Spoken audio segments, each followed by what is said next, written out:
Guys, thanks for joining me on this video. So this knife review video, but before we even get to the knife review, let me tell you the reasons behind why I chose this particular knife. In 2019, knife crime over the last couple of years in the UK has become bad, really bad. The police, the government have taken a zero tolerance on people carrying knives. Now, this video is not to discourage the legit knife users. If you've got a legit reason for carrying a fixed bladed knife, then you should, quite rightly so, carry that tool as part of your option that you are legally entitled to have, whether you're camping, whether you're fishing, hunting, and I'm sure there's a dozen other uses for carrying a fixed bladed knife within the UK. But there's a lot of aggro at the moment. People are fucking it up for everyone, and I'm not going to lie when I say it like that. It really gets my goat and annoys me that these people within cities are carrying knives, gangs are carrying knives and using them as lethal weapons, not just against the public, but against the police and people that are on the front line. But what has that done to us as legit knife users within the UK? Well, it's quite simply made it a lot harder, and we need to now really tighten our belts if you're going to put it in that content of reasons of why we're carrying a knife. If you've got legit reason but you still get stopped, the police officer on the day may not see it the way that you're seeing it. He may interpret it completely different to why you're carrying it. He may be an officer that's got a zero tolerance to anyone carrying a knife for any reason. You just don't know who you're going to meet on the day. So you then need to go through a process of justifying it. Now, it should never get to court. It should go to the Crown prosecution, and they will then make a decision whether they've got a legit case against you. And in most cases, if you've got that reason for carrying, then that aggro, that headache will be taken away from you. And in that case, if they decide that it's worth a prosecution, you've still got a defence there to argue your case within court. The justice system's not there just to put you away, it's there to protect you. The law is the law. But trouble is, with knives, there's a lot of grey areas within the UK, and a lot of users don't understand the usages and the reasonable carry law. The problem comes is when you come to public land, or in some cases private land, which is open to the public. It makes it really hard then to justify it. You've just got to hope that the police officer sees it the way you're seeing it, or the Crown prosecution at the end of the day sees it the way that you were seeing it for your reasonable carry. There's a lot of bloody headache there and a lot of stress that you don't need. But this video is not to discourage anybody from carrying a fixed bladed knife. If you've got legit reason, then you should carry on as normal and argue that if that ever happens to you, take it all the way to argue your case. So I looked at 2019 in different options of carrying a fixed bladed knife into areas that I was going to. And people's concept of people carrying a knife now, whether it looks offensive, are they going to ring the police because you're carrying that knife? It could be at a campsite. You know, I was at a campsite back along and I was outside splitting my wood down with a knife, and I could see people kind of looking over at me like, what's he doing with a knife? In some cases, they're more intrigued of what you're doing and they want to learn a little bit more, but you may get the wrong family, a family that have come camping from inner city that look at knife crimes or knife as a bad tool, if you like, in any light. It's that educational thing that we need to put right within the UK. This happened to the shooting community of many years ago, and ever since then, gun laws in the UK have been phenomenally tight. So I looked at 2019 and some of my camping trips that I'd been on, and I'd always take an axe with me when I'm camping. It's my number one tool. I split wood with it. My firewood needs to be split, and my axe does that sufficiently for me. So I looked then at my knife usage and what I could do to use an EDC knife, an everyday carry knife, a blade that's under 3 inches and non-locking, to take away that headache, that burden, that responsibility, that proving that I can legitimately carry this knife with me. So I looked at options of what I used my knife for. In the last couple of camps that I'd been on, I'd actually left my knife in my bag. Not that I was doing anything wrong, it's just that I couldn't be bothered to carry it on my belt, and I had a small pocket folding knife that I was using for pretty well much all my other tasks. Like I say, my axe was doing my work for me. It's the right tool for the right job. So I looked at UK carry knives, one that I could use on day trips, one that I could use out on extended camps or quick overnight camps. So I kind of sat down one night and I wrote a list of everything that I used my knife for, and it was, one was for tent pegs, was the main reason. I don't carry tent pegs, and everything that I use from tents to tarps need a peg to be pegged down to the ground. So the knife must be able to do basic carving tasks. It must be able to create a fire. It must be able to feather stick. So it wasn't so much the knife, I had to look at the grind of knife that I needed, which was a Scandinavian grind, was the obvious choice for me in this kind of environment. So I looked and researched loads of different knife options and what was out there and what was available. Now, I've used a Swiss Army knife for years, but I wanted something more beefier than that. I wanted another option that I could use to subsidise my fixed blade Bushcraft knife. So I searched the market everywhere. I looked everywhere to find the perfect, really, woodsman's carry UK friendly knife, and I come up with this. This is from the Bushcraft store. Now the case is optional, but let's have a look at the case. Fantastic quality, the quality unquestionable. Their leather work from the Bushcraft store is always the best. I've got the TSB bore knife, which I did a video on. I love that knife, it's a fantastic companion on any camping trip.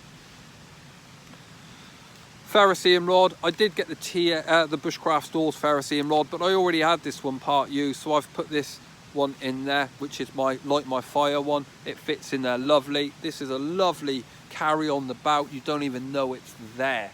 What a fantastic piece of kit. Pop a strap right over, let's have a look at the knife. Everyone's like, fuck, show us the knife. So there she is, absolutely beautiful. Under 3 inches, slip joint knife, non-locking, UK legal carry, gentleman's pocket knife. Nice thick spine on there, central imperfect, lanyard loop if you want it. Micarta scales. Now I opted for micarta because they do some beautiful woods and I really like the walnut, but I didn't want that aggro of possible swelling on the woods. In this very wet environment, I thought, what's the perfect companion for me? The blade steel on these are a stainless steel. It's N6 95 Corbett steel. Scandinavian grind, true Scandinavian grind. Perfect. It is beautiful. It's absolutely beautiful. What an absolute gem of a tool to be able to use out in the field. Non-locking, takes a fair bit to close it. Listen to that. Nice, sharp. Listen again. Nice. Nice thick spine on there. It really met the criteria to what I wanted. If it closes, you have got a little bit of a stop there, which is enough. It's a full-handed grip knife, great for chest lever cuts. This knife is phenomenal at that. In fact, it feather sticks better than a lot of my Bushcraft knives. But I will take you out and show you what this knife's capable of. Now, a lot of people say a slip joint knife is a dangerous knife, but you should never ever rely on the lock of a locking knife. It's a very big mistake you can make, and I made that a long time ago with a CRKT knife where the lock had failed, and I took quite a nasty cut on my finger. Absolutely beautiful. The quality, the fit and finish of this knife is phenomenal. This knife is highly recommended for cutting tasks. Massive amounts of power, which is what I really like in a knife. I like the knife to do the work and not me. I'm getting old. True Scandinavian. The only thing that I really think the Bushcraft store missed on this knife was I would have put a double nail nick either side of the blade, and this would have been like the perfect knife had they had done that.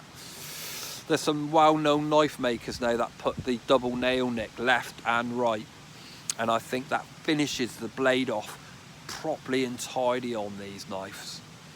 What a missed opportunity. You nearly had it, the Bushcraft store, you nearly had the perfect EDC on my channel, but you didn't quite get there. You should have had it left and right with that nail nick. It would have finished that blade off absolutely phenomenally great. You nearly had it. You were close. You're so close.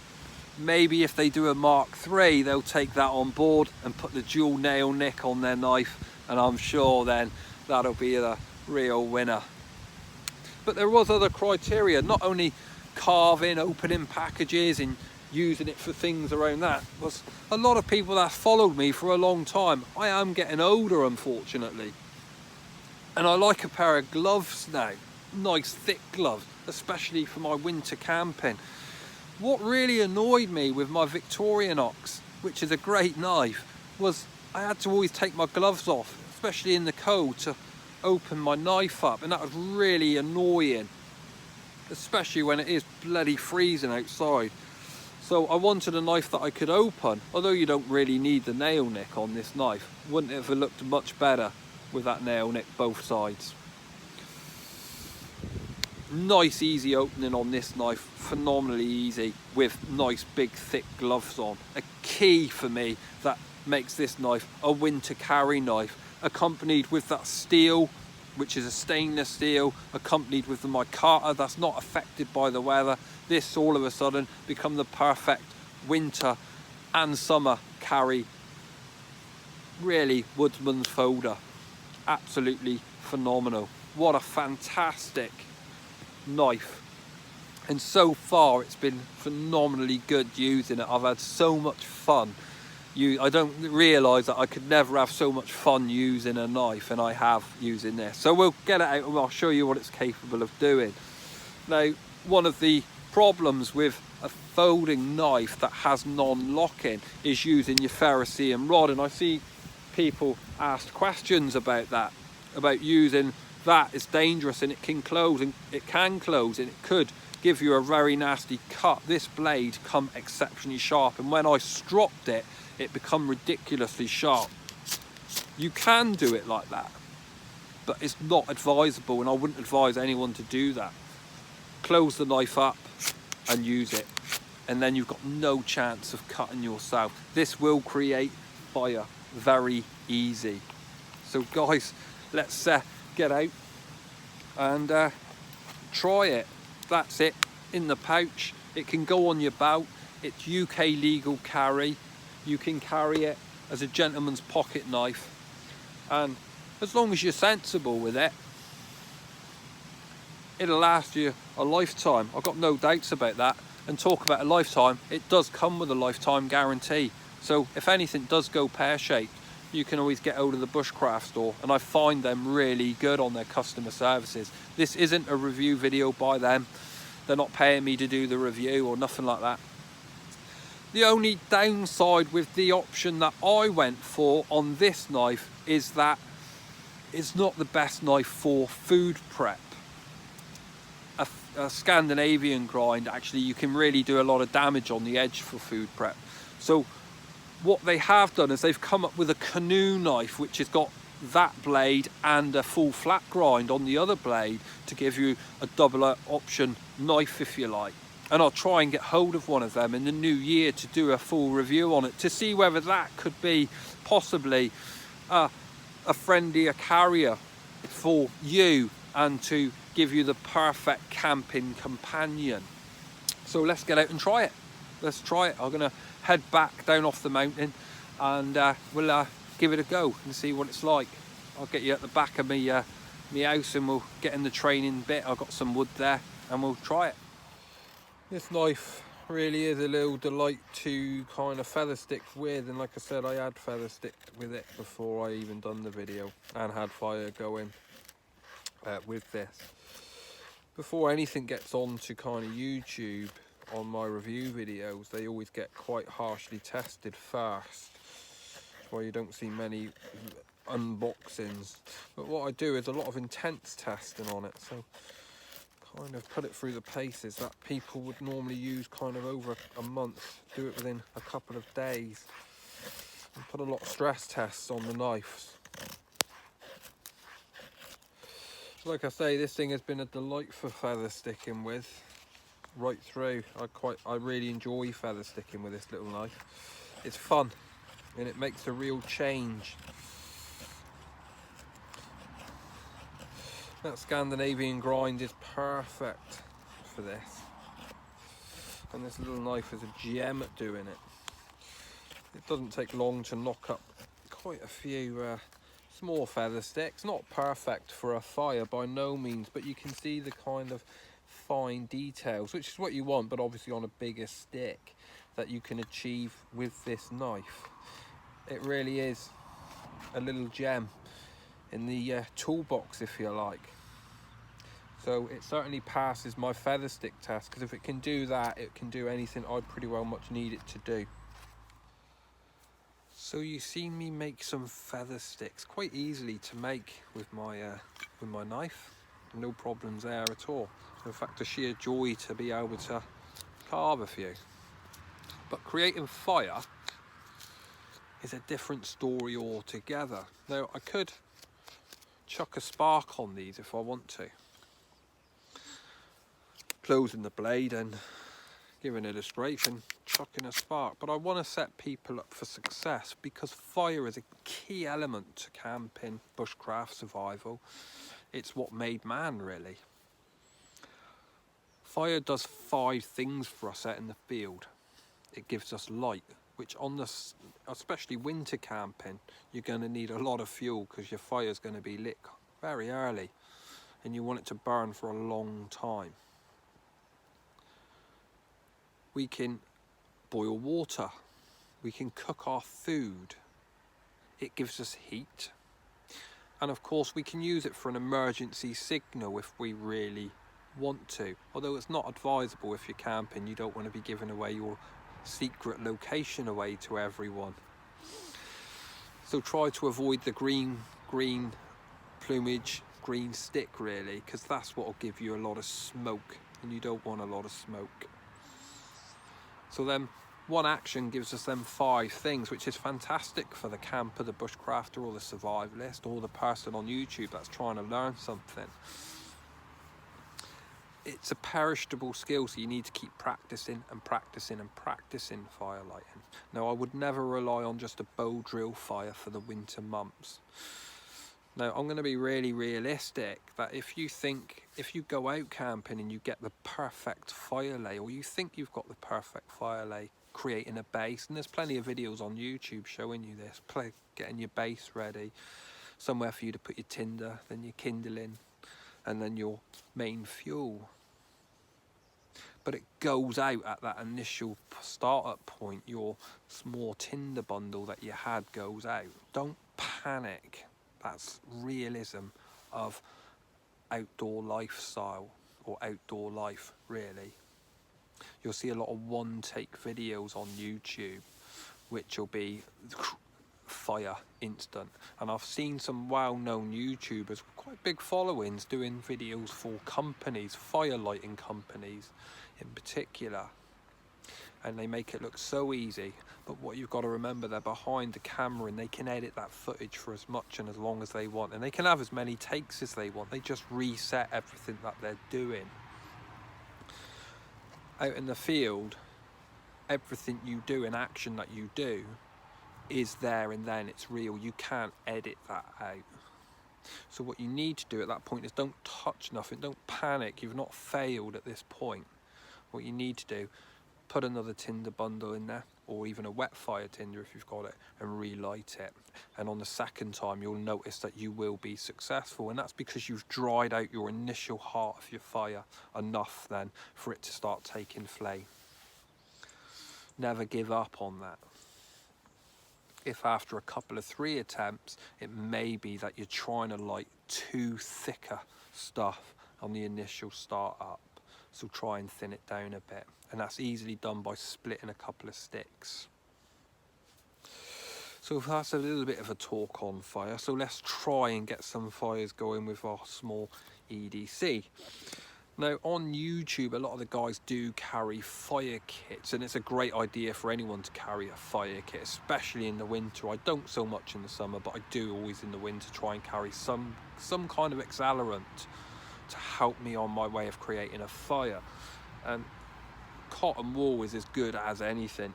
You can put some Vaseline on it if you like and wrap it in tin foil. It'll burn a lot longer then. But I just want an initial easy way of creating fire, an easy way of something that will easily take a spark or a light or a match to get my fire going. I just need an initial flash, especially on things like this or my prepared shavings that I've got. And then on top of that then would go my kindling, and away I go. And I've always found that very successful over kind of 30 odd years of camping. So let's try it. Let's readjust the camera. Let's try a couple of different fire lays. Remember what I said about the cotton wool? Quite easily take a spark.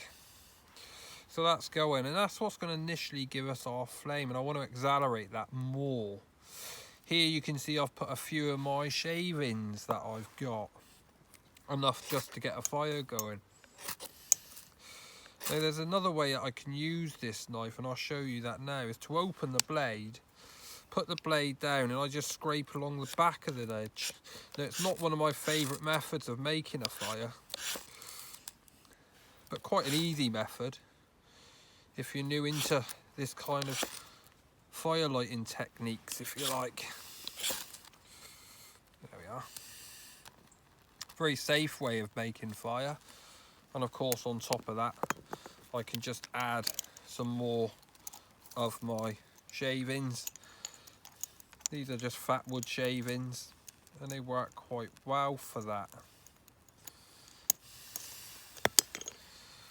And of course my feather sticks, again like my cotton wool, chuck my feather sticks on there quite happily, then give me an easy sustainable fire in any condition, including the winter. Just a couple of ways and easy ways of making fire.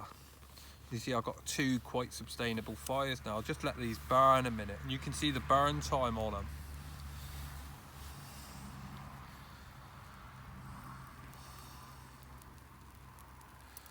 Of course now I'd be putting my kindling on top, more kindling on this, or maybe some more feather sticks to give me a sustainable fire. You can see how effective the shavings are off that in cotton wool. Would give me a heart of a fire anywhere I am.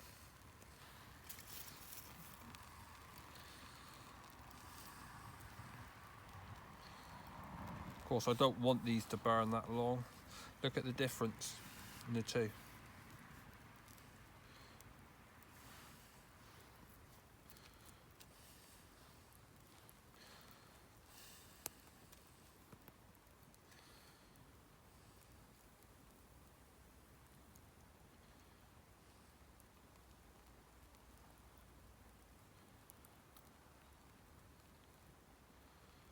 This is why I carry a couple of these already prepared in my bag, and I can stuff a bit of cotton wool in there if I like, into one of these containers. And you can see that gives me a really good fire lighting kit, and it's cost me pretty well much nothing.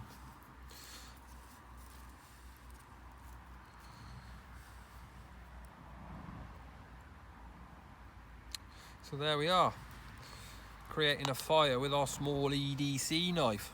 Really impressed, no problems there at all with that. I have got some other tinder here that I'm going to try.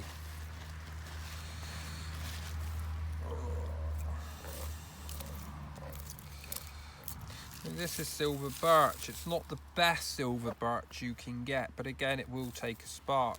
Process it down, and there's ways of processing this down to make it finer. Open my knife up, give this bark a bit of a rub, and you get this fine dust off it, and it's that fine dust that will take a spark.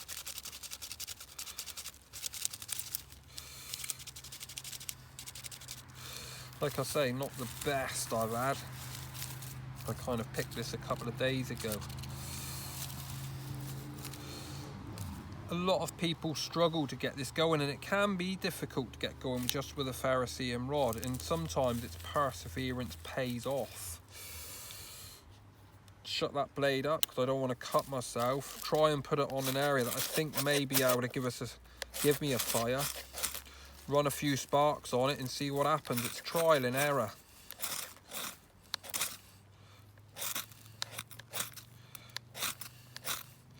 It's just a very small bit there that I'm trying to hit without having to process it down. Oh, we've got a lot of flame. We had flame, but it soon went out, which I thought it would.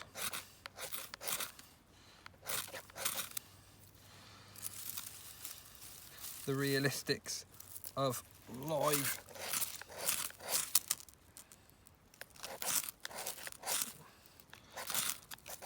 It's not from the lack of sparks. It's through bad preparation that this isn't going up. Let me try this piece. There we are.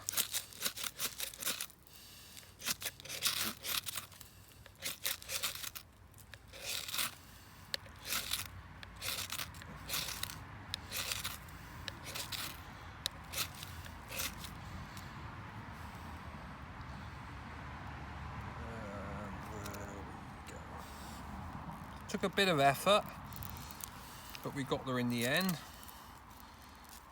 Like I say, it's a little bit damp, this is. You can see how quick silver birch will burn.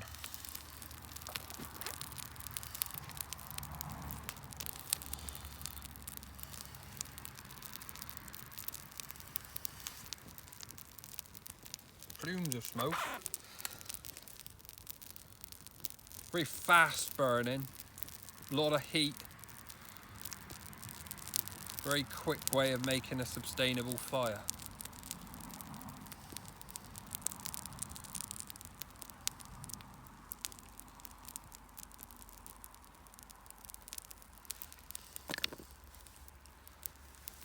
Let's have a look at the burn time on it.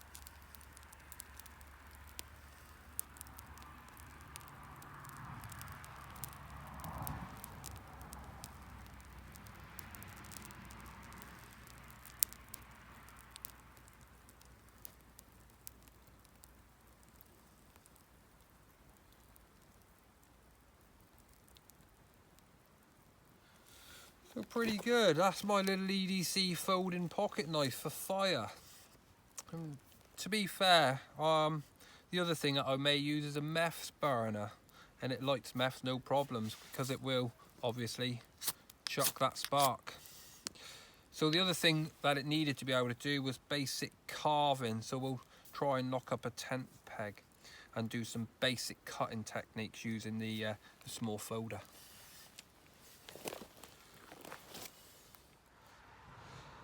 So the other thing was basic notching and carving with this knife. Quite a thick, sustainable piece of wood here. Some willow that I've got plentiful of up here. Tent pegs is something that I never carry, so being able to carve tent pegs, putting points on sticks is really important for this little folder to be able to do.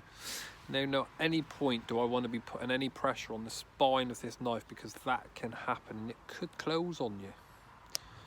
Keep the blade open, and if you want to have that extra power, you need to put your hand on there, come back and put it on that part of the knife, and you're not putting any pressure on the back edge of that spine, giving you the option of closing it. These knives are really sharp and probably not the best knife for a young child to be using or trading with, because there is always that risk of a closing on a folding knife. Let's try it. Point on a stick. Nice controlled cuts. Very easy. Very easy.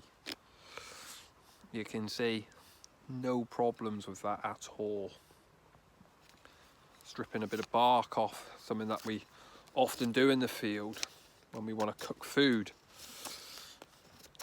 One is the bark can hold bacteria, but two, you can get splinters of it come off into your food, which you don't want, giving you a foreign body in your food if you like. So it's easier if you take that bark layer off. It stops that from happening.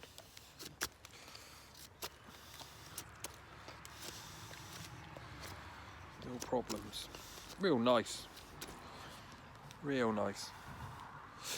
Power cuts. See how we get on with them. Into the chest. Pull right back.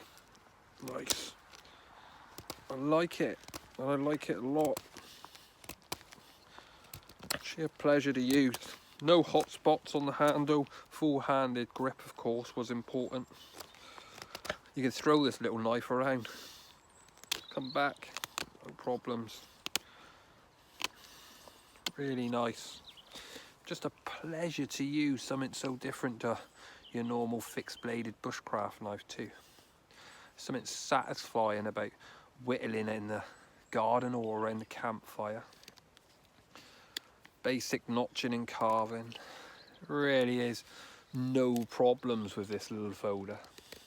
Look at the ease. And that's maintenance of the blade, mind. A lot of that's the sharpness of the blade. You need to keep your blade always sharp. Blunt knife is a very dangerous knife. In fact, the blunt knife I normally put away and not use it at all. See the power you can get. Just neaten that up a bit. Nice. Nice. Really nice. Let's try a V-notch. Let's put that in there. Cut it down. Very much ease. Easy peasy. What an absolute joy to use. I could sit here all day whittling. I love it. Just messing around with sticks and see where you get to at the end of it. You can create some amazing things, even to spoon carving. You've got a nice point there for drilling. Just remember that at any time that blade can fold, and you just got to be mindful of that.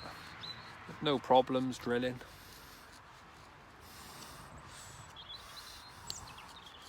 So if you needed to make a start on a hearthboard for your bow drill set, there again, there's no problems with that.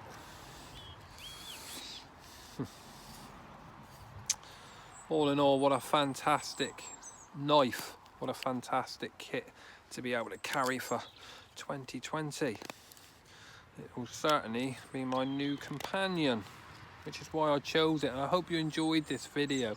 Not just a review of this knife, but my reasons behind choosing this knife. So this could be the answer to getting people out there and not have to worry and put up with that headache of carrying around that fixed blade knife, especially in the UK at the moment.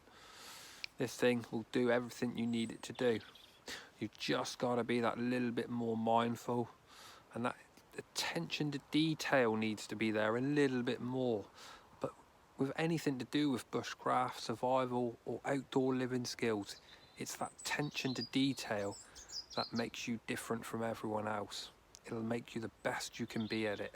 So guys, with that in mind, Hope you enjoyed this video and my review of the TBS Folding UK EDC knife. And maybe it's one that you need to look at for yourselves in 2020. And it's not overly expensive, in the £60 mark, which for a knife of this caliber is really good. Who is this knife not for? I certainly wouldn't give this knife to somebody who's young or you're teaching knife skills to. And that's because there is always that risk of that happening. So it's certainly not for a youngster to be learning with. Not a blade this sharp out the box. If of course you decide to do that, you really will have to do a lot of supervision and make sure you're never left alone with this knife, or leave your children alone with this knife just practicing with it. But apart from that, this knife is for everyone. It'll suit a female camper, it'll suit a male camper, no problems at all. It looks cool, it comes in different options. But it's just another option to ensure that people get out there and enjoy the great outdoors. And that's what my channel's about, setting people up for success, not setting people up for failure. Not teaching people the way it should be on YouTube, but teaching people the way it really is out in the field. So guys, with that in mind, I hope you enjoyed my review video of the Folding TBS knife. I'll speak to you all on the next one.